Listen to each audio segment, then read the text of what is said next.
gentlemen, welcome back to Nosebleed Franchise Network. Today we're looking to rebuild the Oakland Athletics going into the off-season of Season 1. They finished at a measly 66 and 96, but that doesn't mean we're that bad. We're looking to build off this team who has a couple key studs that we're looking to use. And the batting average champion was Gleyber Torres. We're looking at some stats now. The home run champion was Gary Sanchez in the AL.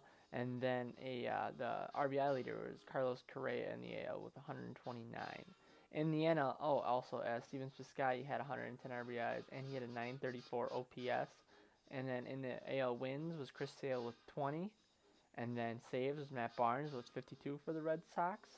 And then Paul Goldschmidt was 320, the batting champion. Bryce Harper was the home run and the RBIs leader with 42 home runs and 120 RBIs, which is a great season, but his OPS wasn't as high as I thought it'd be. It wasn't in the thousands, which is normal.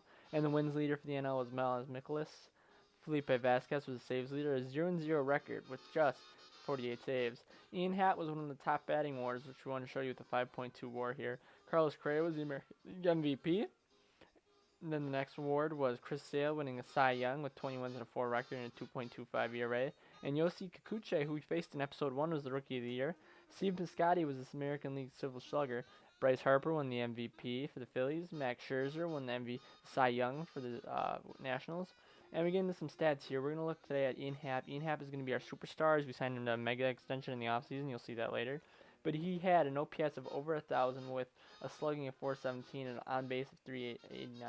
That's crazy. Piscotty also had a nice, good season with 36 home runs and 110 RBIs.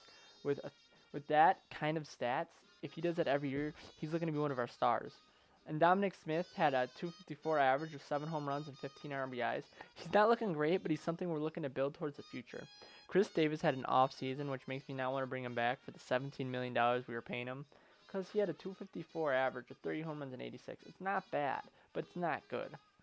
Matt Chapman is our superstar defensively. The man, I think, he didn't win a Gold Glove this year, but he should have. Had 21 home runs and 69 RBIs. His bat isn't as good as his defense, but with his batting going up every year, it looks okay. Jesus Luzardo had a 5-8 record with a low ERA, and Ryan Buchter had the highest FIP. Now in the World Series, the Cardinals defeated the Indians in the 2019 World Series, which is good because the AL lost, which, we were not going to beat the champion. And St. Louis went all the way from the wild card to win it. No one really retired who was really crucial to this series. Albert Pujols and Ichiro made it to the Hall of Fame, and we had an opening at third base, but we skipped right ahead into contracts, so we offered Chris Davis a $7 million contract, because the look of it is he's about to start declining, but he's had great years with OPS over 800 in the last 3 years, which is something that we need. We also re-signed Kenji Morales to be the left-handed hitter, and we're going to do a rotation with him and Dominic Smith. And Howard McDermott is going to be our new third base coach with 2 stealing, 3 arm strength, and 1 speed. As you see, we signed him right there. And then next, we had to get into looking at our contracts, and Ian Happ having a crazy big year with us. Look at those pluses all over the board after not playing. So we signed Kenji Morales. As you'll see, we signed everybody who we're going to talk about today. But Ian Happ was the big one, as he has had pluses across the board and is looking to be our superstar in center field. We signed Matt Chapman to a 5-year, $39 million mega deal. We figured we were tired of doing arbitration with him because we don't know how much arbitration is going to give him. And right here, we gave Ryan Buchter arbitration. And then we gave Marcus Semien arbitration here. And then we gave Mike Montgomery, who's my guy, to arbitration. And we also gave some arbitration there to there. And Sean Manaea, we're going to give to a little contract of 6 years. And then here's the big one. 5 years, $50 million for Ian Happ. Ian Happ is going to be the star of our franchise. Jesus Luzardo, we gave $1 million a year for 3 years. He's going to be in the rotation. Jorge Mateo I was concerned about, but we gave him some money. And we're going to sign Wei Chung Wang to be our long reliever for the rest of his career. Also, Nori Ruiz got a contract there, but here is another big contract in who we traded for in Dominic Smith. We gave him a lot of money. We signed Felix Hernandez, Anthony Swarzak, Ben Zobrist, Nelson Cruz, and one more free agent in Joe Smith, who will come up. And Joe Smith is going to be our setup man along with Swarzak, as Montgomery will be the closer. So we're going to look at our lineup this year. But a key interesting thing was Franklin Barreto, who we traded to the Rays, wasn't on their 40-man, so he got selected in the Rule 5 draft, which I thought was particularly interesting. We also signed Chad Pinder here to a little contract. So our lineup is Ben Zobrist, Marcus Semien, Steven Piscotty, Chris Davis, Nelson Cruz, Ian Happ, Matt Chapman, Kenji Morales, and Michael Perez.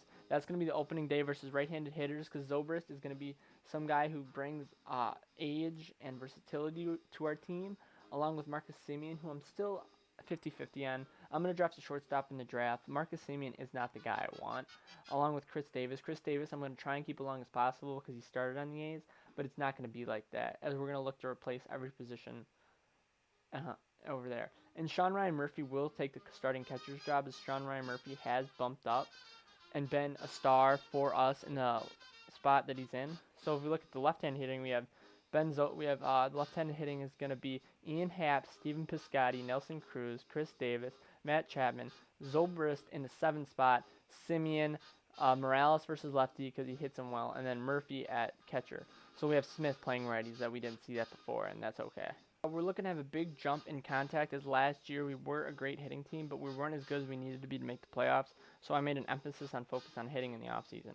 Now the rotation is Sean Mayne, Felix Hernandez, Jesus Luzardo, Frankie Montez, and Jarrell Cotton. And then in the bullpen we have Nori Ruiz, Wei-Chung Wang, Joakim Soria, Ryan Buchter, and then our setup man is Anthony Swarzak, Joe Smith, and Michael Montgomery. Anyone is open to trade besides Montgomery, Luzardo, and Mayne, because I'm looking to build a team of the future and not a team for right now, because right now the Astros are insanely good with Bregman and Correa and everything. But Mayne, Luzardo are looking to be our pieces of the future, and we're looking to have a nice future in 2 or 3 years. Next year we should be pretty decent, but we're going to open up opening day against the Angels and Shohei Ohtani. Thanks for watching. I'll see you next time on Nosebleed Franchise Network, the best place to watch the game.